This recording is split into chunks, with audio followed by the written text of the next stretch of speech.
अस्सलाम वालेकुम students, welcome to my YouTube channel engineer Mohammad Ahmed online teacher and tutor. अगर अभी तक आप स्टूडेंट्स ने मेरा चैनल सब्सक्राइब नहीं किया तो सबसे पहले चैनल सब्सक्राइब कर दें और साथ ही बेल आइकन के बटन पर क्लिक कर दें ताकि मेरे आने वाले तमाम ताकि मेरे आने वाले तमाम लेटेस्ट लेक्चर्स की वीडियोस आप लोगों तक बर वक्त पहुँचती रहें। Let us start our today's lecture. Today we are going to start 9th class physics chapter number 2 and the topic is motion of freely falling bodies. आज हमारे चैप्टर नंबर 2 का लास्ट टॉपिक है motion of freely falling bodies. जो आज़ादाना गिरते हुए अजसाम होते हैं उनमें किस तरह की हरकत पाई जाती है। तो इस टॉपिक को स्टार्ट करते हैं। इस टॉपिक को स्टार्ट करने से पहले इसकी इंपॉर्टेंस बता दूं कि इस टॉपिक में से सिर्फ शॉर्ट या एमसीक्यूज के आने के चांसेस होते हैं। लॉन्ग के पॉइंट ऑफ व्यू से ये टॉपिक इंपॉर्टेंट नहीं है, कभी भी लॉन्ग में नहीं आता।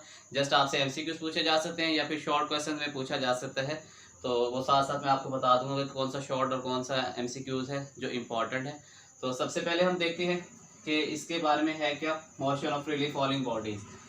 जैसे हम बात करते हैं कोई भी जिस्म है, अगर हम उसे आज़ादाना या फ्रीली फॉल होने के लिए छोड़ देते हैं, ठीक है, तो उस बॉडी में जो एक्सेलरेशन होते हैं वो किस तरह का पाया जाएगा, उसकी जो मोशन होगी वो किस तरह की होगी।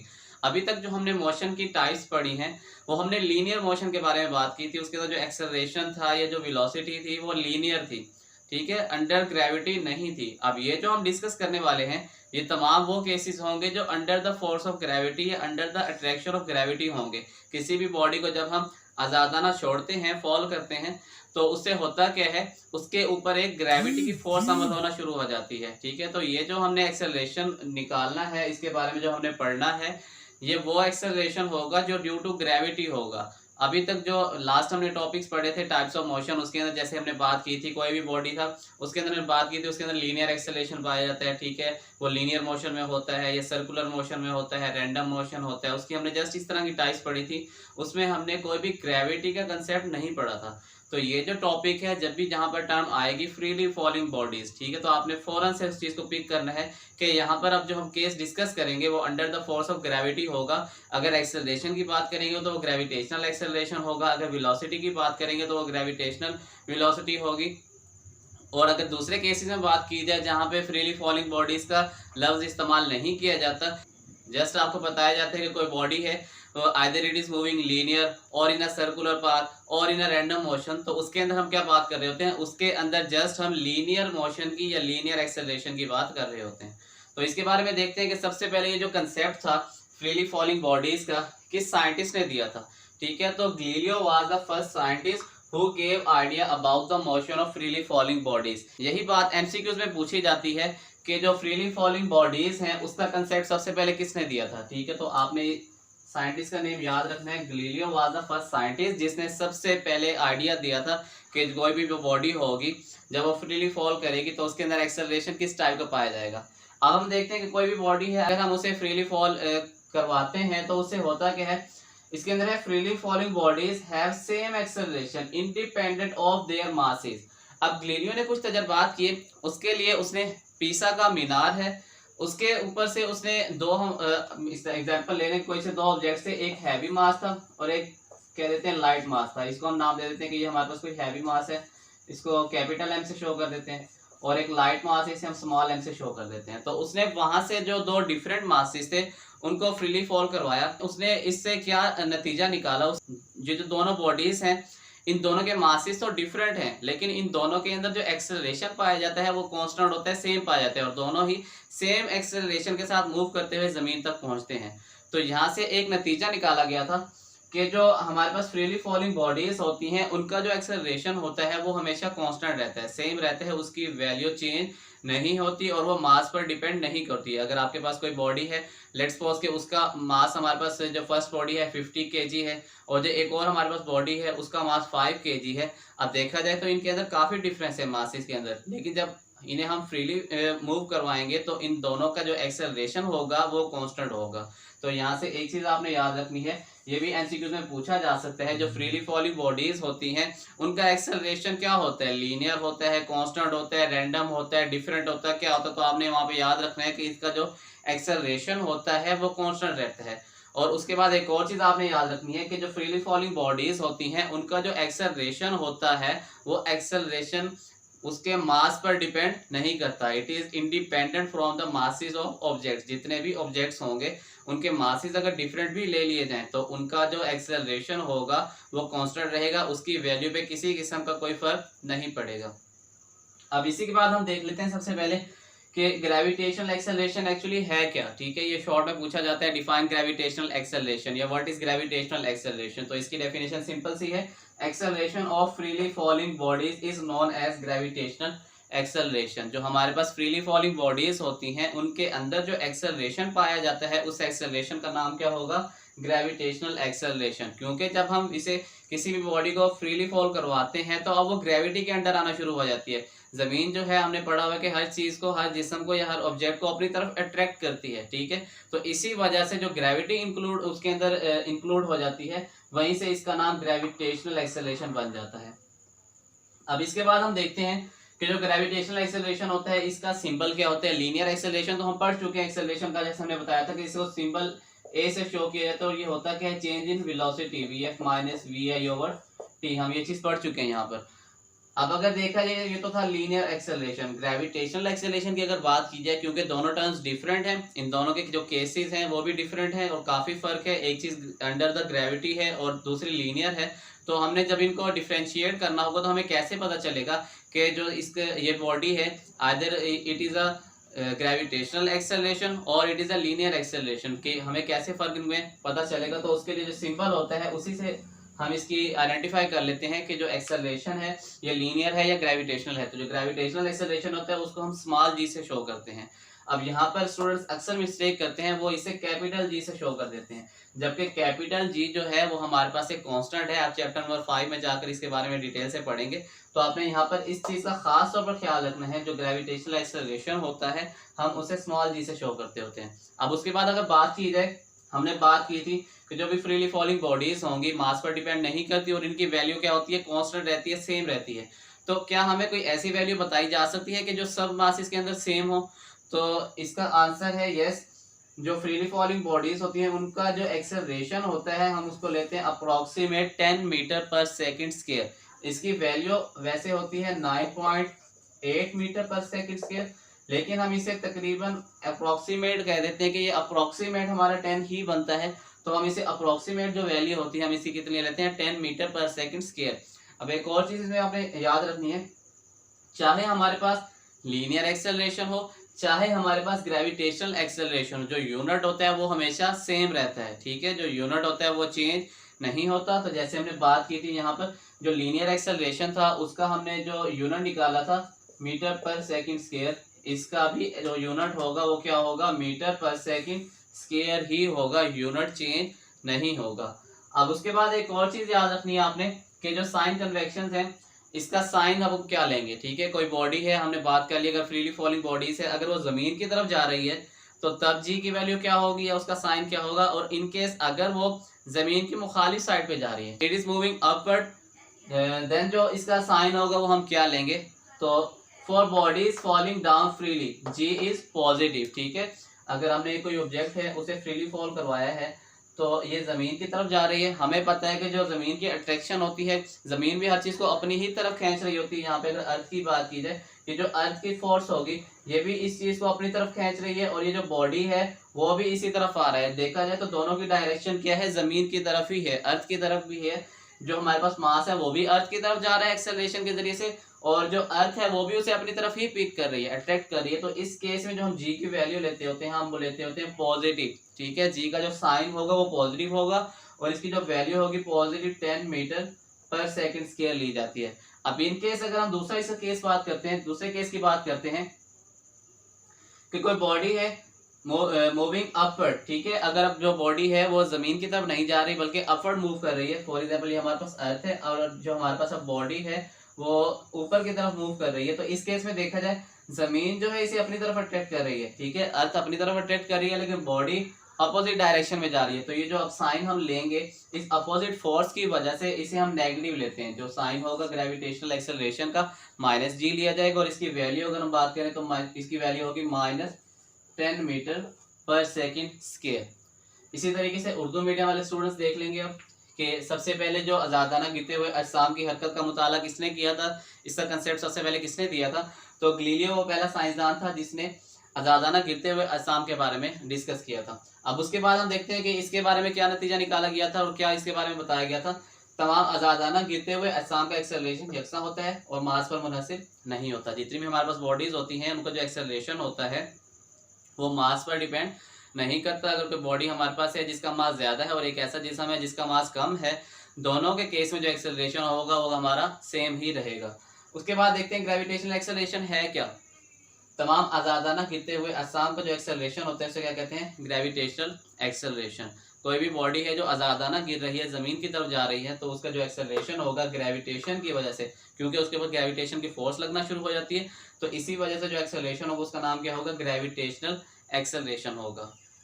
अब उसके बाद अगर हम सिंबल की बात करते हैं कि जो हमारे पास एक लीनियर एक्सेलरेशन होता है और जो ग्रेविटेशनल एक्सेलरेशन होता है, इसमें फ़र्क क्या है। तो जो लीनियर एक्सेलरेशन हमने पढ़ा था उसको हम ए से शो करते होते हैं, लेकिन जो ग्रेविटेशनल एक्सेलरेशन है उसे हम शो करते होते हैं स्मॉल जी से। ठीक है, यहाँ पर आपने इसका फ़र्क याद रखना है। जो लीनियर एक्सेलरेशन होता है उसे हम स्मॉल ए से शो करते हैं, जो ग्रेविटेशनल एक्सेलरेशन होता है उसे हम स्मॉल जी से शो करते हैं।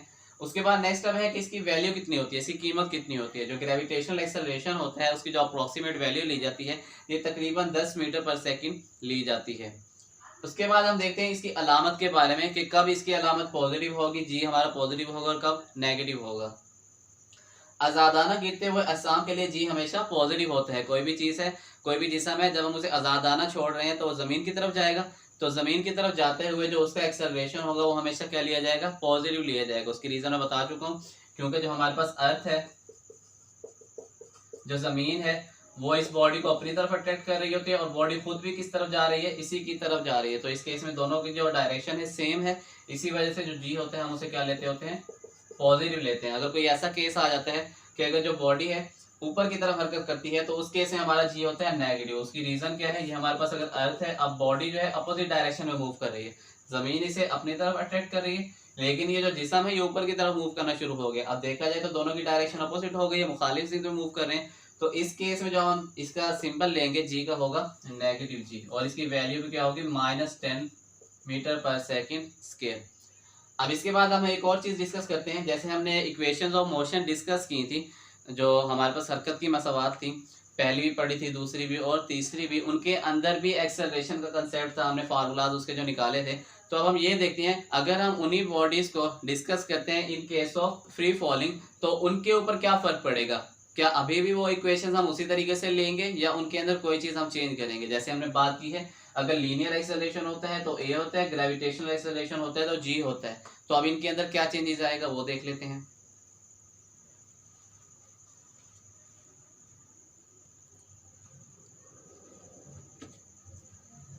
अब अगर हम यहाँ पर दोनों का डिफरेंस देखें कि लीनियर एक्सेलरेशन में हरकत की मसावाती इक्वेशन ऑफ मोशन क्या होती हैं और ग्रेविटेशनल एक्सेलरेशन के केस में क्या होती हैं, तो सबसे पहले हम यहाँ पर ले लेते हैं, ये हमारा ले लेते हैं लीनियर केस।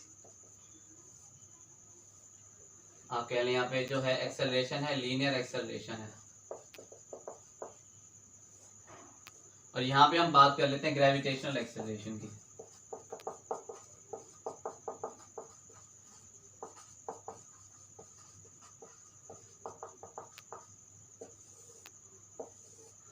तो जो हमारा लीनियर एक्सेलरेशन था उसे केस में हमने जो फर्स्ट इक्वेशन ऑफ मोशन की बात की थी, फर्स्ट इक्वेशन ऑफ मोशन, हमने फर्स्ट इक्वेशन ऑफ मोशन का फार्मूला ड्राइव किया था, Vf is equal to Vi plus AT। अब यहाँ पर आप देख सकते हैं जो हमारे पास एक्सेलरेशन है ये कौन सा है, लीनियर एक्सेलरेशन है। इन केस अगर अब मैं बात करता हूँ ग्रेविटेशनल एक्सेलरेशन पे, तो यहाँ पर जो फर्स्ट इक्वेशन ऑफ मोशन है उसमें क्या चेंज आएगा, तो यहाँ से आप देख सकते हैं जो अब फर्स्ट इक्वेशन ऑफ मोशन होगी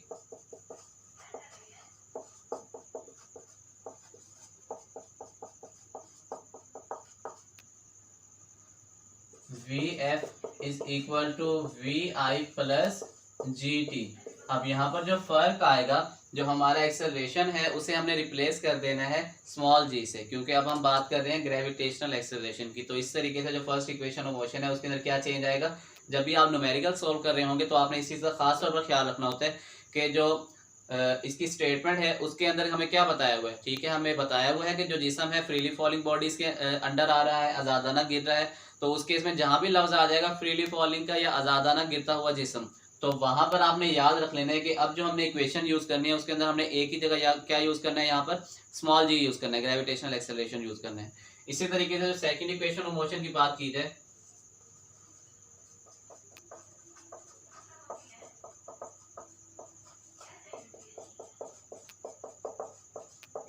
मतलब हरकत की दूसरी मसावात की बात की जाए, तो इसके अंदर हमने बताया था कि हम डिस्टेंस को कैसे कैलकुलेट कर सकते हैं, s is equal to V I T plus half A T square. और इसी इक्वेशन को अगर हम डिस्कस करते हैं ग्रेविटेशनल एक्सेलरेशन के केस में, तो हमारे पास फार्मूला बन जाएगा सेकंड इक्वेशन ऑफ मोशन। इसमें फार्मूला होगा s is equal to V I T plus half, लेकिन अब यहाँ पर क्या आएगा जी टी स्केयर, तो ये फार्मूला इस तरीके से चेंज हो जाएगा। इसी तरीके से सिमिलर अब हम थर्ड इक्वेशन ऑफ मोशन को देखते हैं कि जो थर्ड इक्वेशन ऑफ मोशन है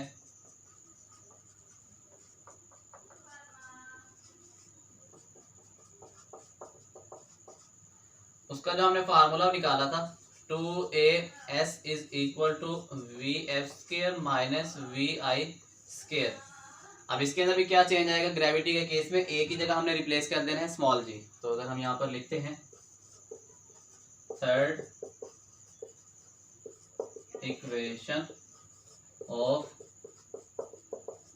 मोशन, तो फार्मूला होगा 2gs is equal to V F square minus V I square.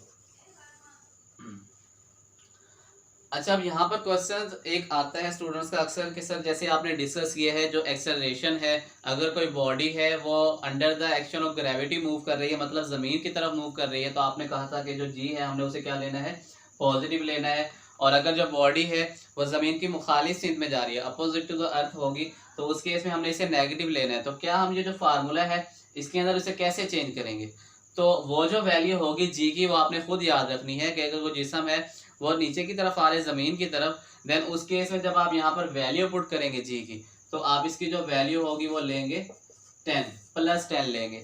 और इनकेस अगर जो बॉडी है वो अपोजिट टू द अर्थ जा रही है, ज़मीन की मुखालिफ सिमत में जा रही है, तो उस केस में जो आपने जी की वैल्यू लेनी होगी आप इसी के अंदर जी की वैल्यू पुट कर देंगे -10। तो इस तरीके से ये वैल्यू आपने खुद याद रखनी है, फार्मूला आपके यही रहेंगे, फार्मूले के अंदर कोई चेंजेस आपने नहीं करनी। जस्ट जब आप उसकी वैल्यू पुट कर रहे होंगे तो पॉजिटिव आप केस देखेंगे, जिस केस में पॉजिटिव होगा वहां पर आप पॉजिटिव लेंगे, और जिस केस में नेगेटिव होगा वहां पर आप नेगेटिव लेंगे। इसी तरीके से हमारी बुक के अंदर लीनियर एक्सेलरेशन के केस में भी एक एग्जांपल मौजूद है, जिसके अंदर वो कहते हैं कि इस जिस्म का रिटार्डेशन मालूम करें। स्टेटमेंट बताई जाती है कि एक जिस्म है जो एक्सेलरेशन कोई वैल्यू दी जाती है कि इतने एक्सेलरेशन से मूव कर रही है, लेट्स सपोज हम कह देते हैं कि उसका स्टार्ट में जो एक्सेलरेशन है 20 मीटर पर सेकेंड है, पर स्केयर है, और उसके बाद हरकत करते हुए जो उसका एक्सेलरेशन होता है हम कह देते हैं कि फॉर एग्जांपल उसका जो एक्सेलरेशन है वो आ जाता है हमारे पास 10 मीटर पर सेकंड स्केयर। तो अब वहाँ पे वो आपको कहेगा कि इसके अंदर जो रिटार्डेशन है वो मालूम करें, तो आपने कंफ्यूज नहीं होना, रिटार्डेशन अब हम कैसे निकालेंगे, या अब हमने ए को माइनस लेना है। रिटार्डेशन का मतलब ही यही है, जब आप एक्सेलरेशन निकालेंगे आपका एक्सेलरेशन क्या आएगा, माइनस आएगा एक्सेलरेशन में। फॉर एग्जांपल लेट्स सपोज हम कह देते हैं कि हमारा जो एक्सेलरेशन इस केस में आएगा उसकी वैल्यू माइनस, हम कह देते हैं कोई भी रैंडम वैल्यू में एक्स ले लेता हूँ, ठीक है, एक्स, या फिर आप लेट्स सपोज हम कह देते हैं कि 5 है। तो अब यहाँ पर जो वैल्यू आएगी उसके साथ खुद ही माइनस आएगा, तो जब माइनस आएगा इसका मतलब क्या है, हमने जो एक्सेलरेशन निकाला है ये कौन सा एक्सेलरेशन है, नेगेटिव एक्सेलरेशन है, मतलब रिटार्डेशन हमने यहाँ से निकाल लिया है। तो आपने कभी भी कंफ्यूज नहीं होना कि पॉजिटिव एक्सेलरेशन के केस में क्या करना है, नेगेटिव के केस में क्या करना है। ग्रेविटेशन के केस में आपने जस्ट इसका केस याद करना है कि अगर कोई जिस्म है ज़मीन की तरफ आ रहा है तो जी की वैल्यू जब पुट करेंगे +10 पुट करेंगे, अगर ज़मीन की मुखालिफ सिमत में हरकत कर रहे हैं तो यहाँ पे जो इसकी वैल्यू पुट करेंगे हम -10 पुट करेंगे। और यहाँ पर अगर हम बात करें जो एक्सेलरेशन पॉजिटिव और नेगेटिव कब होता है, लीनियर के केस में भी हमने पढ़ा था कि अगर उसकी वेलोसिटी इंक्रीज कर रही होती है टाइम के लिहाज से तो एक्सेलरेशन पॉजिटिव लिया जाता है, लेकिन अगर उसकी वेलोसिटी जो होती है टाइम के लिहाज से कम हो रही होती है तो एक्सेलरेशन नेगेटिव लिया जाता है। तो आपने यहाँ पर मोस्टली इसका पॉजिटिव ही लेना होता है। इन केस अगर उसने मेंशन कर दिया रिटार्डेशन का वर्ड, ठीक है, देन उस केस में जो एक्सेलरेशन की वैल्यू होगी वो नेगेटिव होगी। और अगर आपको वो कहते हैं कि जस्ट आपने एक्सेलरेशन ही निकालना है या रिटार्डेशन निकालना है, तो आप वहां से देख भी सकेंगे जो आपका आंसर आएगा वो नेगेटिव में आ रहा होगा। तो उस तरीके से आपको पता चल जाएगा कि हमने ये जो एक्सेलरेशन निकाला है ये आंसर जो है हमारा ठीक है, क्योंकि रिटार्डेशन का वर्ड आया तो एक्सेलरेशन में माइनस का साइन लाजमी आएगा। अब उसके बाद नेक्स्ट हम एक और चीज डिस्कस करते हैं। अब इसमें से अगर देखा जाए इस टॉपिक में से ये शॉर्ट क्वेश्चन बनता है कि हरकत की दूसरी मसावात लिखें, ठीक है, उसका फार्मूला लिखें, right the second equation of motion. ये क्वेश्चन आ जाता है, अक्सर इंपॉर्टेंट है। जस्ट तो उस केस में क्या करना होता है, बहुत से स्टूडेंट्स ये होते हैं शॉर्ट क्वेश्चंस में भी इसकी डेरिवेशन स्टार्ट कर देते हैं, तो आपने ये नहीं करना होता। अगर आपसे पूछा गया है जस्ट आप बताएं कि हरकत की दूसरी मसावात का फार्मूला क्या है, या तीसरी मसावात है, या कोई भी मसावात है, या आपको कहा जाता है हरकत की तीनों मसावातें हैं उनके नाम उनकी जो इक्वेशंस है वो लिखें, तो आपने जस्ट इनके जो फाइनल एक्सप्रेशन है वो लिखने होते हैं, आपने पूरी डेरिवेशन दोबारा नहीं करनी होती। तो स्टूडेंट्स ये था हमारा आज का टॉपिक, जिसके अंदर हमने ब्रीफली डिस्कस किया है कि जो फ्रीली फॉलिंग बॉडीज़ होती हैं उनके अंदर किस तरीके से एक्सेलरेशन पाया जाता है, उस एक्सेलरेशन का नाम क्या होता है, और उसी के केसेस हमने कुछ देखे हैं जो इक्वेशंस ऑफ मोशन है उसमें उस एक्सेलरेशन से क्या फ़र्क पड़ता है। आई एम श्योर कि आप तमाम स्टूडेंट्स को हमारा आज का टॉपिक भी समझ आया होगा। अगर कोई भी चीज़ आपको समझ नहीं आई तो आप लोग कमेंट सेक्शन में मुझसे पूछ सकते हैं, और अगर मेरे प्रीवियस लेक्चर्स आप लोग देखना चाहते हैं तो मैंने इसी वीडियो के एंड में आपको डिस्क्रिप्शन का ऑप्शन मिल जाएगा, उसके अंदर मैंने सारे के सारे प्रीवियस जितने भी लेक्चर्स हैं उनके लिंक दे दिए हैं, और लेक्चर मैंने जो है सारे टॉपिक वाइज दिए हुए हैं, चैप्टर वाइज दिए हुए हैं, तो आप मेरे तमाम लेक्चर स्टार्ट से भी देखना चाहें तो देख सकते हैं।